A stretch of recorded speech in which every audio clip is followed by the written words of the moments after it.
नमस्ते दोस्तों, Sunita India reaction में आपका स्वागत है। राधे राधे, राम राम जी। कैसे हैं आप सब? मैं अच्छी हूँ, आशा करती हूँ आप सब भी अच्छे होंगे। तो सरिता मैडम, बादल बाबू के बारे में क्या उनकी राय है वो जानते हैं। और यहाँ पे बादल बाबू के जो केस देख रहे हैं वकील, उनके साथ में लाइव में आई थी। तो यहाँ पे जानेंगे कि इनका क्या कहना। और यहाँ पे बहुत बड़ा एक खुलासा हुआ, बहुत बड़ा जिसे बोलूंगी मैं, कि यहाँ पे जो बादल बाबू पाकिस्तान पहुंचे हैं तो इसमें कहीं ना कहीं मतलब बात आई है कि सीमा हैदर का हाथ है इसमें। अगर दोनों कड़ियों को जोड़ा जाए, कुछ छानबीन किया जाए तो यहाँ पे बहुत बड़ा खुलासा हो सकता है।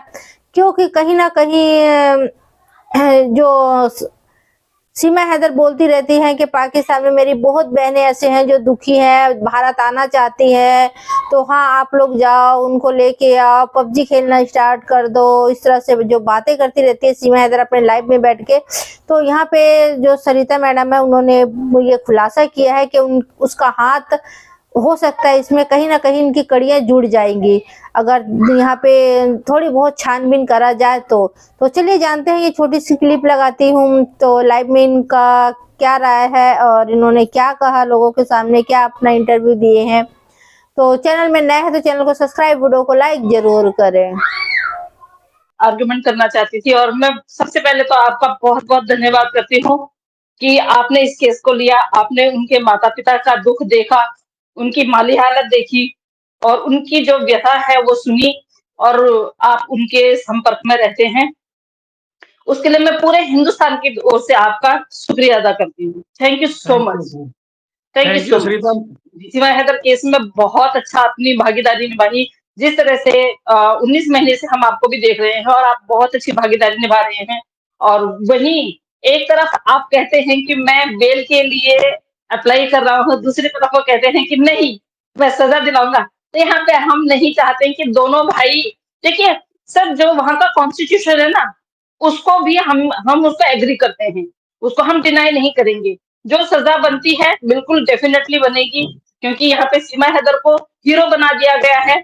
तो वो हम नहीं चाहते कि वहां पे जाके वो हीरो बने। उसने गलत किया है डेफिनेटली, पर उसके मदर फादर को देख के ये लगता है कि ऐसा नहीं होना चाहिए था। जी लेकिन एक बात मैं एक्चुअली, करूंगा और सर वो बनता भी है। सॉरी सर, मैं आपको वो कर रही हूँ बीच में, वो बनता भी है। अगर आप इस तरह नहीं करेंगे तो शायद जो इनके देवरों में आपने थोड़ा पढ़ने में वो कर दिया, दीवानों में पढ़ दिया आपने, वो उसके देवरों में से एक देवर है जो पाकिस्तान पहुंच चुका है। और सर जब आप इन्वेस्टिगेशन करेंगे ना, डेफिनेटली इसके पीछे आपको कुछ न कुछ ऐसा मिलेगा, ये क्लू मिलेगा कि कुछ लोग, या तो सीमा हैदर मिलेगी, कुछ न कुछ आपको क्लू मिलेगा। क्योंकि अभी तक यहाँ से जो है एपी सिंह जी, एपी सिंह जी ने कोई मतलब वो नहीं किया है, उनके पेरेंट्स से कोई रास्ता नहीं किया है, उनके पेरेंट्स के लिए कोई कुछ नहीं किया है अभी तक। आप ये देखिए। तो मैं आपको सच में मैं बता रही हूँ आपको कि मैं अब अगर इसके 8-9 महीने पहले के आप वीडियो सुनेंगे जब ये लाइव आया करती थी, तो बादल महोदय जी जो हैं वो वहां कमेंट किया करते थे कि भाभी जी हमें भी आपकी तरह चाहिए, हम भी आपके पाकिस्तान से लड़की को पसंद करते हैं, हम उसको लाना चाहते हैं।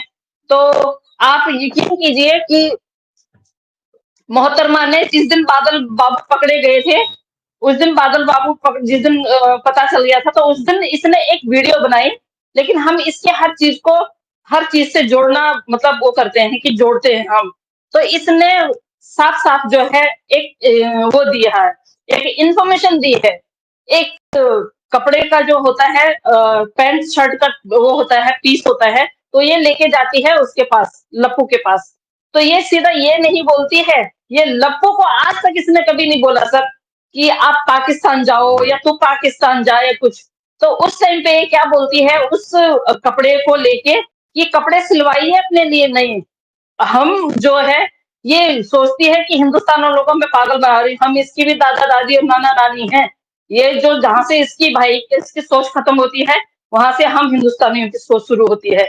तो इसने क्या किया कि वो कपड़े लेके ये छत पे जा रही है और वहां जाते जाते ये क्या बोल रही है, मैंने कल अपनी लाइव में सुना तो दिया है, बट मैं आपकी लाइव में भी सुनाना चाहूंगी और आपको दिखाना चाहूंगी, आप समझ जाएंगे कि वो साफ साफ ये कह रही है कि भाई वहां भेज दिया गया है, उसकी खातिरदारी कीजिएगा, उसको परेशानी नहीं होनी चाहिए।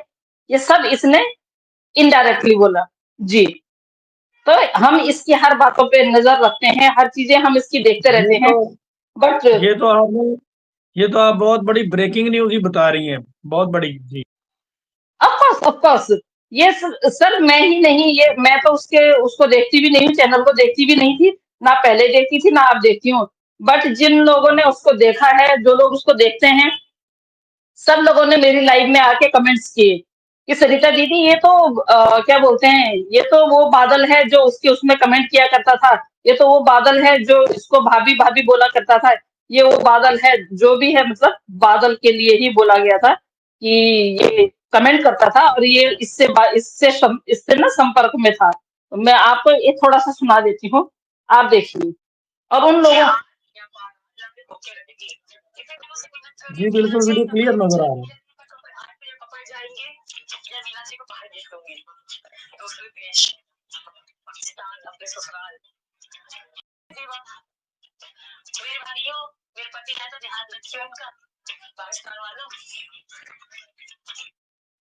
ये सर, तो ये जो है ये खुशी मना रही है कि भाई चलो एक देवर तो पहुंच गया है।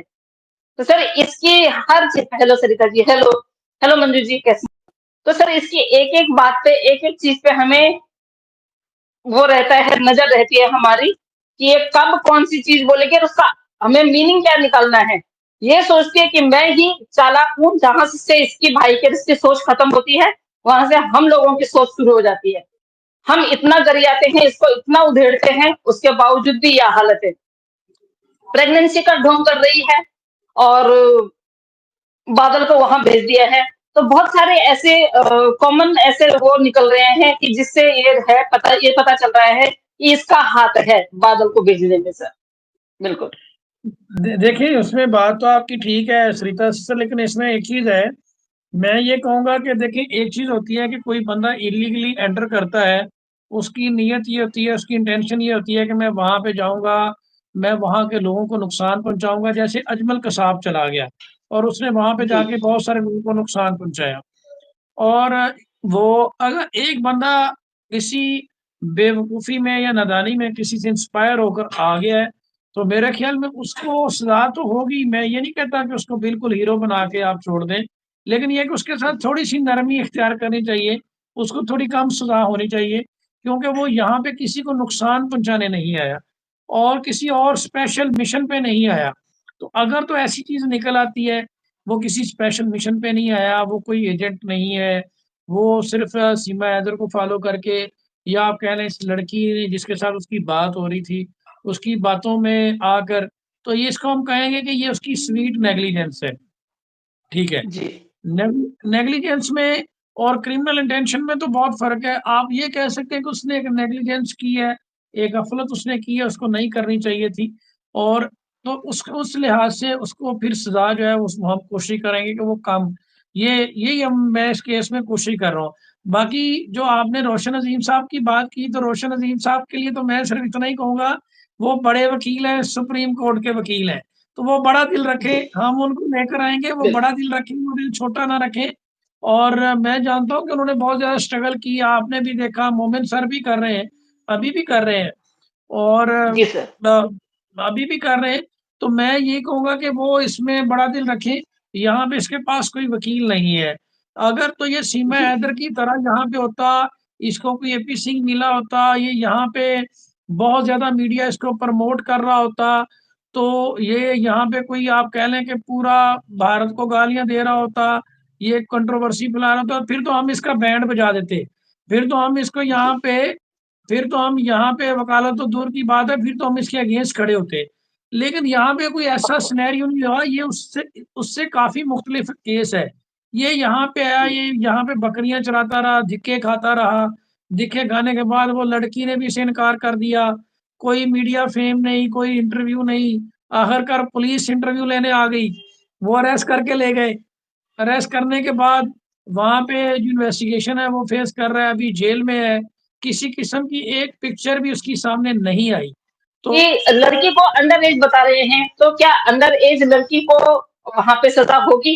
जिस तरह से आपने बोला है कि उसको भी सजा होगी, उसकी मदर को भी सजा होगी, और बादल को भी सजा होगी, क्योंकि वो प्रोविजन वहां पे है ही है, क्योंकि सजा होनी ही है, क्योंकि वैसे गया है, इनलीगल गया है।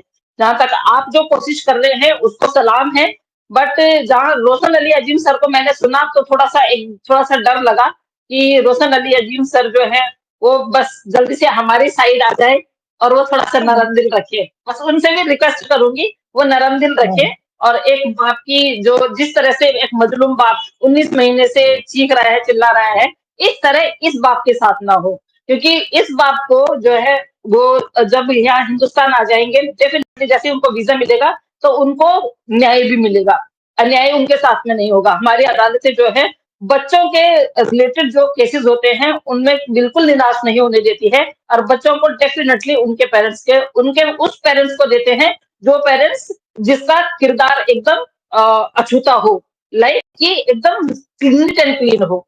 यहाँ पे हैदर भाई एक बायोलॉजिकल फादर हैं, तो मोमिन सर वो काम कर रहे हैं। अब यहाँ पे आप लोगों को ये काम करना है कि यहाँ पे आपने तो सब कुछ देख लिया है, रोशन अली अजीम सर ने भी देख लिया, पर रोशन अली अजीम सर ने इतने महीने झेले हैं और इतना वो इस केस में डूबे हैं कि उनको है थोड़ा सा वो परेशान भी हैं, क्योंकि अब सीमा हैदर को अभी जस्टिस, मतलब गुलाम भाई को अभी जस्टिस नहीं मिल पाया है, तो शायद वो अग्रेसिव हो रहे हैं, उसके लिए हम क्षमा चाहते हैं जी। और वो मान जाएंगे कि अगर वो एजेंट नहीं है तो उसको किसी सूरत भी एजेंट डिक्लेयर ना किया जाए, ट्रांसपेरेंट हो। जी और जी और अगर वो है तो वो उसके फिर एविडेंस लाए जाएं कि क्या क्या एविडेंस है, किस बेस पे आप कहते हैं। आप विदाउट किसी को ये तो नहीं कह सकते ना। रोशन साहब देखें, मेरे भाइयों की तरह मेरा उनसे यही इख्तलाफ था कि आप एक बंदे की बात सुने बगैर कहे वो नहीं चुप, तू वो चुप, तेरी ऐसी की तैसी, तू मुजरम है, और तू चुप। ये तो नहीं होता जी ना जी जी भाई। आप किसी की बात तो सुने ना, उससे कहें, आप उससे पूछे आप कौन से रूट से आए हैं, क्या लेने आए हैं। वो कहता है जी मैं मोहब्बत में आया हूँ। अगर मैं इन्वेस्टिगेटिंग ऑफिसर होगा तो मेरा सवाल उससे ये होगा, अच्छा काके ठीक है तेरी बात मान लेते हैं, मोहब्बत में तो आया है, कितने साल से तेरी बात इसके साथ हो रही है, कहाँ से बात छिड़ी थी, कहाँ से तेरे दिल में ख्याल आया था कि मैं अपनी मोहब्बत पाने के लिए पाकिस्तान चला जाऊंगा, कितनी बार तूने ट्राई किया, किस रास्ते से तू आया, कहाँ से तुझे इतनी हिम्मत मिली, तेरे अंदर इतना हौसला कहाँ से आया, पहले तूने कोई बॉर्डर क्रॉस किया है, हमें भी तो बताना, कहाँ से तेरे दिल में ये सारी चीजें आई। तो वो सारे की सारी जी चेन ऑफ एविडेंस, वो हमें चैट दिखा, हमें वो मोबाइल दिखा, जिसके जरिए से अगर तुझे लड़की ने कहा था तो उसका कोई एविडेंस दे, उसका कोई स्क्रीनशॉट दिखा, कोई चीज हमें दिखा। अगर तेरे पास मोबाइल गुम गया, तुझे फेसबुक आईडी का पासवर्ड तो याद होगा ना, वो तो बता सकता है ना, बिल्कुल। वो तो खोली जा सकती है ना। तो ये चीजें हैं मीन के वो झूठ बोल रहा है। अगर कोई औरत है या मर्द है, ये नहीं कि जी ये औरत है तो इसको कम सजा होगी, ये मर्द है तो इसको ज्यादा होगी।